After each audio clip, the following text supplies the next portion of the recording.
कांग्रेस का उदयपुर में चिंतन शिविर हुआ है और उसमें कांग्रेस को एक बार फिर से मजबूती से खड़ा करने के लिए तमाम रणनीतियों पर चर्चा हुई है। इसके साथ साथ हरियाणा कांग्रेस में भी नई नियुक्ति प्रदेश अध्यक्ष के तौर पर पिछले दिनों उदय भान की हुई है। प्रदेश अध्यक्ष उनको बनाया गया है, 4 कार्यकारी अध्यक्ष भी बनाए गए हैं। और उदयपुर के चिंतन शिविर में किस तरीके की क्या चर्चा हुई है, इस पर बातचीत करेंगे। साथ ही हरियाणा में कांग्रेस के संगठन को लेकर क्या तैयारी है, इसके अलावा भी तमाम मुद्दों पर बातचीत उदय भान से करेंगे। इस वक्त हमारे साथ हरियाणा कांग्रेस के अध्यक्ष उदय भान मौजूद हैं। सर, सबसे पहले आपको एक बार फिर से बधाई, शुभकामनाएं। आपको प्रदेश कांग्रेस के अध्यक्ष की कमान मिली है। तो सर, मैं ये जानना चाहूंगा आपसे कि उदयपुर में जो चिंतन शिविर आपका रहा सर कांग्रेस का, उसमें क्या किस तरह की रणनीति पर चर्चा हुई है? क्योंकि कांग्रेस को मजबूत करने की बात की गई है और ये कहा गया है कि हम अपना जो है वो अब जो कर्ज है एक तरह से कांग्रेस के नेताओं के ऊपर, वो हम अदा करेंगे। किस रूप में अदा किया जाएगा सर वो कर्ज? बहुत धन्यवाद पवन जी। जहाँ तक उदयपुर के चिंतन शिविर की है, देखिए जैसे सागर मंथन में ना अमृत निकला था, उसी तरह से इस चिंतन शिविर में मंथन हुआ है। हर मुद्दे पर 6 कमेटियां थीं। 6 कमेटी में एक कमेटी में लगभग 70 डेलीगेट थे। लगभग 700 मिनट चर्चा हुई है और सबको लगभग 8 से 8-10 मिनट सबको बोलने का मौका मिला।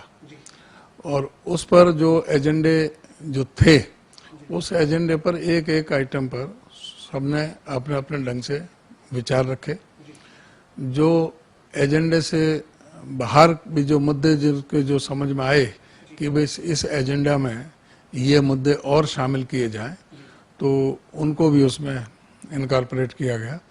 तो इस तरह से पूरा हर मुद्दे पर चर्चा हुई है, चाहे वो आर्थिक पहलू है, चाहे वो संगठन का है, चाहे वो ये राजनीतिक पहलू है, चाहे ये अपना किसानों से संबंधित एग्रीकल्चर का है, चाहे ये सामाजिक न्याय और उसका अधिकारिता का, एम्पावरमेंट का है। तो इन सारे मुद्दों पर ये मंथन हुआ है और उसके सारा जो रिजल्ट निकला है उसका ये कि भी समय संघर्ष का मौका है। इस सरकार को उखाड़ फेंकने के लिए हम सबको बाहर आना सड़क पे पड़ेगा और सड़क से लेकर के और संसद और विधानसभा तक लड़ाई लड़ेंगे। और जहाँ तक है कश्मीर से कन्याकुमारी तक राहुल जी का जन जागरण अभियान चलेगा और प्रदेश में भी घर घर चलो और दूसरे अभियानों के जरिए सभी प्रदेश में जो लोगों की जो समस्या हैं उनको उजागर किया जाएगा। इस सरकार के गलत कारनामा को बेनकाब किया जाएगा। जलसा जुलूस रैलियों के माध्यम से सारे काम किए जाएंगे और संगठन को और अधिक प्रभावी बनाया जाएगा। संगठन में अभी तक हमारे ब्लॉक पर, जिला पर, प्रदेश में संगठन थे, तो उसमें अब मंडल का एक और नया उसमें जोड़ा है कि एक क्लस्टर, जो जैसे गांव में देहात में जो रेवेन्यू डिपार्टमेंट के अनुसार जो कानून को सर्कल होता है, एक पटवार सर्कल होता है तो गांव की यूनिट हो गई, एक कानून को सर्कल होता है जिसमें 20-22 गांव होते हैं, उनका एक मंडल बनाया जाएगा। तो उस मंडल पर एक संगठन होगा उसी तरह से। तो उसमें एक संगठन एक और बढ़ जाएगा तो और बेहतर ढंग से, प्रभावी ढंग से अपने बात रख पाएंगे।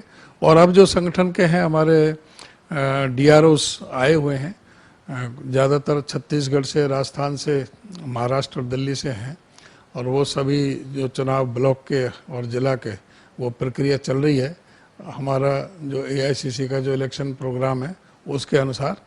तो उसका बहुत जल्दी ये हमारे देखेंगे कि ब्लॉक का संगठन, जिले का संगठन, प्रदेश का पूरा कंप्लीट हो जाएगा और फिर उसके बाद में फिर हम उनको इसमें मंडल स्तर पर और दूसरे गांव स्तर पर जाएंगे। सर, आपने जो ये संगठन को लेकर बात की कि आप संगठन जो है वो जल्द खड़ा करेंगे, लेकिन उदयपुर का जो चिंतन शिविर है उसमें जो बड़ी बात निकल कर आई सर, वो यही सामने आई कि कांग्रेस के नेताओं ने एक सुर में ये कहा कि पार्टी का जो कर्ज है उसे अब हम अदा करेंगे। यानी ये तो कांग्रेस के नेता मानते हैं कि इतने लंबे समय तक पार्टी जब सत्ता में थी तो जो है वो तमाम नेता जो है वो तमाम पदों पर रहे, लेकिन अब उसको कर्ज के रूप में चुकाने का वक्त है, वापस सरकार में लेकर आना है कांग्रेस को, यही मकसद है? बिल्कुल, जो पार्टी ने इतने जिम्मेदारियां दी हैं हमें जो मान सम्मान इज्जत दी है, पार्टी ने जो दिया सभी नेताओं को, तो अभी ये फर्ज बनता है कि हम पार्टी के लिए बिल्कुल समर्पित होकर के सड़क पर आकर के काम करें। खाली अपने कोठी पर, मकान पर कोई ट्वीट करने से वो काम नहीं चलेगा, बल्कि जो है कर्ज उतारने का पार्टी का मतलब है कि हमें सत्ता में पार्टी को लाना है और उसके लिए हमें सड़क पर उतरना है। लोगों की भावनाओं के अनुरूप, लोगों की जो जनभावना है उनको हमें आगे लेकर के बढ़ कर के उनके अनुसार हमें काम करना है। जो सरकार की जो गलत नीतियां हैं उनको हमने बेनकाब करना है। जो सरकार गलत काम कर रही है, आज जिस तरह से पूरे देश के अंदर हो रहा है, आर्थिक जो व्यवस्था है, आज जो अर्थव्यवस्था है वो पूरी तरह से ढह चुकी है। रुपया कहाँ से कहाँ पहुँच गया है, 70 रुपये का डॉलर हो रहा है। आज किस तरह से जो पब्लिक सेक्टर के जो दायरे थे वो सारे एक एक करके बेचे जा रहे हैं, पूंजीपतियों को दिए जा रहे हैं। किसी को पेगासस के नाम से डरा दिया जाता है। सारे जो कॉन्स्टिट्यूशनल जो दायरे थे हमारे, वो आज खतरे में है। इन पर बात करेंगे। तमाम जो हरियाणा के जो सरकार के, गठबंधन सरकार के लिए अब विपक्ष के नाते आपकी क्या तैयारी है, उस पर बात करेंगे सर। लेकिन हाल ही में आपकी उदयपुर चिंतन शिविर के बाद जो आपके चारों कार्यकारी अध्यक्ष हैं, आप हैं, आपकी राहुल गांधी जी से भी मुलाकात हुई है, क्या उनका दिशा निर्देश है सर? किस तरीके से अब संगठन में जान डालकर कैसे आप आगे बढ़ेंगे? नहीं, उनका सीधा दिशा निर्देश है कि भाई आपको जो जिम्मेदारी दी है उसको जो ना अपना पूरा मेहनत के साथ मिलजुल करके काम करो और प्रदेश में अपनी सरकार को लाने के लिए अपना पूरी तरह से योगदान दो। और हमने सबने आश्वस्त किया है कि हम अपना पूरा 100% आपको रिजल्ट देंगे। हरियाणा में 2/3 बहुमत से कांग्रेस पार्टी सरकार बनाएगी, ऐसा हमने उनको आश्वासन दिया है। तो ये सर 7-8 साल से जो बिखरा हुआ था कांग्रेस में, अलग अलग नेताओं का अलग अलग एक ग्रुप बना हुआ था, उसको आप एकजुट करके आगे बढ़ पाएंगे? आपको लगता है ऐसी स्थिति बन जाएगी? क्योंकि 7 साल का जो अनुभव है कांग्रेस का हरियाणा का, वो बहुत खराब रहा है। नहीं, जो बीत गया उसकी तरफ ध्यान ना दे करके आगे के लिए चलना है, आगे के लिए सुधारना, जो उससे हमें सबक लेना है, जहाँ हमारी कमियां रही हैं। और ये बात मानने में मुझे कोई गुरेज नहीं है कि जो संगठन में हमारी कमी रही, जो संगठन नहीं बन पाए, उसके वजह से हम थोड़ी थोड़ी वोटों से कई हमारी 15-20 सीटें ऐसे हम हार गए, जो अगर हमारा संगठन मजबूत होता तो हम जीतते। और कुछ आपकी मीडिया की मेहरबानी होगी, 75 पार और 78 से 83 सीटें बीजेपी की आ रही हैं, कांग्रेस की तो 3 से 5 हो रही हैं। तो जो फ्लोटिंग वोट है उन पर असर पड़ता है, भाई राज में साझा कर लो, सरकार बीजेपी की आ रही है। तो सर ये इसके साथ साथ जो आपकी तैयारी अब आप कह रहे हैं आगे बढ़ने वाली, उसमें अभी भी उदयपुर भी नहीं पहुंचे, कांग्रेस के नेतृत्व के जो आदेश थे उनको नहीं माना गया, आप लोगों ने यहाँ पर जब कार्यभार संभाला तब भी नहीं पहुंचे। मैं बात कुलदीप बिश्नोई की कर रहा हूँ सर, नाराज चल रहे हैं सर, कैसे उनको ले पाएंगे, अपनी गाड़ी में बैठा पाएंगे? नहीं, हमारा कुलदीप बिश्नोई से कोई किसी तरह का मतभेद नहीं है, ना उनका मेरे से किसी प्रकार का कोई मतभेद है। उनकी कोई मन की पीड़ा है, वो हमारा जो शीर्ष नेतृत्व है वो आदरणीय राहुल जी से वो कोई अपनी बातचीत करना चाहते हैं तो वो करें। ये लोकतांत्रिक पार्टी, सबको अधिकार है अपनी बात रखने का, वो जाएंगे, बात कर लेंगे, कोई जो गिला शिकवा वो दूर हो जाएगा। मैं समझता हूँ कि वो पार्टी के निष्ठावान साथी हैं, सीनियर आदमी हैं, उनका परिवार की एक पृष्ठभूमि है हरियाणा प्रदेश में। तो हमारा तो यही रहेगा प्रयास कि वो हम साथ में सहयोग करें और मिलजुल करके हम पार्टी को आगे बढ़ाएं, यही हमारा प्रयास रहेगा। हरियाणा की गठबंधन सरकार सर अभी ये कहती है कि प्रदेश में बेरोजगारी का जो आंकड़ा CMI जो पेश करती है वो फर्जी है, वो गलत आंकड़ा है, और साथ ही प्रदेश में रोजगार लगातार ये दावा करती है कि अब रोजगार का कोई संकट नहीं है, हमने जो है वो तमाम रोजगार के प्रयास किए। इसके साथ साथ हर मामले में गठबंधन सरकार अपने आप को अव्वल मानकर चल रही है, लेकिन विपक्ष के नाते आप कहां पर, किस तरह पर देखते हैं सरकार को? नहीं, जब CMI के आंकड़े जब इनके अनुरूप होते हैं तो वो ठीक है। ये आंकड़े क्या कांग्रेस पार्टी ने बनाए कि विपक्ष पार्टी ने बनाए? ये किसके आंकड़े हैं? CMI किसकी है? तो जब ये आंकड़े आ रहे हैं, अब वर्ल्ड हेल्थ ऑर्गेनाइजेशन ने आंकड़े जारी किए हैं, और उसके कोविड के बारे में ये विपक्ष के हैं, इन्होंने ये जो बता रहे हैं लोगों को जो धूल झोंक रहे हैं, ये 4.8 लाख बता रहे हैं, वो 47 लाख हो रहा है, 10 टाइम्स हो रहा है। कोविड से जो डेथ हुई वो देखा नहीं लोगों ने कि वे किस तरह से नदियों में लाशें बहती रही, किस तरह से शमशान में कब्रिस्तान में जगह नहीं रही थी, किस तरह एक एक घर में एक के बाद एक 3-3, 4-4 लोगों की डेथ हो गई। तो ये पूरा हाहाकार पूरे देश के अंदर मचा और ये आंकड़ों की बाजीगरी करते रहे, छुपाते रहे, किसको नहीं पता। अब यहाँ की जो बात कर रहे हैं बेरोजगारी की, इन्होंने कहा था कि हम 50,000 नौकरी हर साल देंगे। 8 साल हो गए इनको, 4 लाख नौकरी देनी चाहिए थी। कितनी नौकरी हैं आज भी सरकारी क्यों है? 45,000 पोस्ट खाली हैं शिक्षा विभाग में। आज क्यों है कि भाई जो बिजली बोर्ड में करीब 30-32 हजार पद खाली हैं। आज ऐसा कोई डिपार्टमेंट नहीं है जहां पर पद खाली ना हो।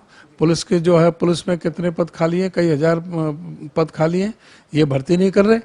ये चोर दरवाजे से आउटसोर्सिंग से कुछ एक जगह ले रहे हैं और वहां पर भी ये ठगी कर रहे हैं गरीब आदमियों के साथ। जो दलित, जो SC का कोटा है रिजर्वेशन का, उसको भी खत्म करने के लिए इन्होंने लाखों आदमी आउटसोर्सिंग से लिए हैं और वो वहां पर कोई रिजर्वेशन नहीं है।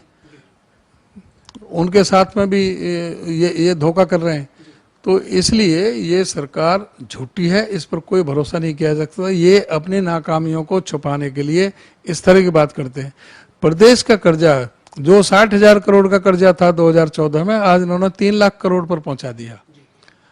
आज हर बच्चा जो पैदा होता है वो लाखों रुपए का कर्ज लेकर के पैदा होता है। यहाँ हरियाणा प्रदेश में तो ये श्रीलंका जैसी हालत इन्होंने बना दी कर्जे की। सर, ये जो आप आरोप लगा रहे हैं, जो तमाम मुद्दे पर सरकार को विफल बता रहे हैं, इन मुद्दों को लेकर कांग्रेस अब ग्राउंड में जाएगी क्या? क्योंकि मुख्यमंत्री मनोहर लाल तो मई जून की इस तपती गर्मी में रैली करके अपनी सरकार की उपलब्धियां अलग अलग जगह बता रहे हैं। आपके पलवल में भी गए थे पिछले दिनों। तो अब कांग्रेस कब उतरने जा रही है सर मैदान पर? ये जाते हैं 5 स्टार होटल में, अपनी जो है कोई मीटिंग कर लेते हैं 200-400 आदमियों की। ये सड़क पर कहाँ जा रहे हैं? सड़क पर तो कांग्रेस ही जा रही है। आपने देखा नहीं कि अभी 1 तारीख को फरीदाबाद में कितनी जबरदस्त रैली हुई थी, रैला हुआ, और किस तरह से 4 तारीख को लोग सड़कों पर उमड़ करके आए थे। और किस तरह से अब आप देखोगे कि 29 तारीख को फतेहाबाद में रैली हो रही है। आप देखना वहाँ इनकी भी रैली 29 को। इनकी हम तो ये कह रहे हैं कि जो प्रेस जो है ना, मीडिया, वो आईना है जनता को, और जो प्रेस दिखाता है उसको जनता उसको सही मान करके उसके अनुरूप ही करती है। हम तो आपसे ये निवेदन है कि आप सच्चाई दिखा देना। 29 को ही दूध का दूध पानी का पानी हो जाएगा। कहाँ तो कांग्रेस है और कहाँ पे भाजपा है और कहाँ पे आम आदमी पार्टी है। ये तीनों की है ना मीटिंग है, 29 तारीख को हो रही है। केजरीवाल भी रैली कर रही है, JJP की भी हो रही है, हो रही है। इसके साथ ही मेरा सवाल है, नगर निगम नगर पालिका के परिषद के चुनाव होने जा रहे हैं। हाईकोर्ट ने आदेश अब कर दिए हैं सरकार को। पंचायत के चुनाव की पहले ही जो है वो तैयारियां शुरू हो गई है। आपकी पार्टी की रणनीति क्या है सर? हाँ, नगर निगम के चुनाव हम सिंबल पर लड़ेंगे, पार्षद भी और मेयर भी। और नगर पालिका और नगर परिषद के बारे में अभी बहुत जल्दी हम फैसला लेंगे कि हमें क्या डिसीजन लेना है। जहाँ तक पंचायतों के है, अभी तक पार्टी ने कभी सिंबल पर नहीं लड़ा। नगर पालिका नगर परिषद के भी नहीं लड़े। नगर निगम के चुनाव लड़े हैं, वो हम लड़ेंगे सिंबल पर।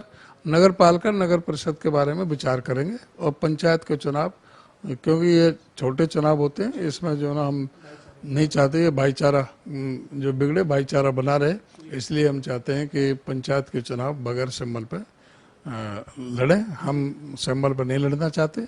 और ये नगर पालिका नगर परिषद पे हम विचार करेंगे। बहुत शुक्रिया तमाम मुद्दों पर बातचीत करने के लिए। हमारे साथ हरियाणा कांग्रेस के नवनियुक्त अध्यक्ष उदय भान थे, जिन्होंने तमाम मुद्दों पर बेबाकी के साथ बात की है और साथ ही ये कहा है कि हरियाणा में कांग्रेस अब मजबूती के साथ जो है वो तमाम मुद्दों पर सरकार को घेरती हुई दिखेगी।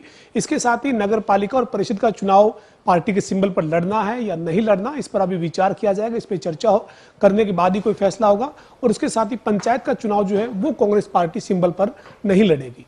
वीडियो जर्नलिस्ट विजेंद्र सिंह के साथ पवन सिंह, जनता टीवी, चंडीगढ़।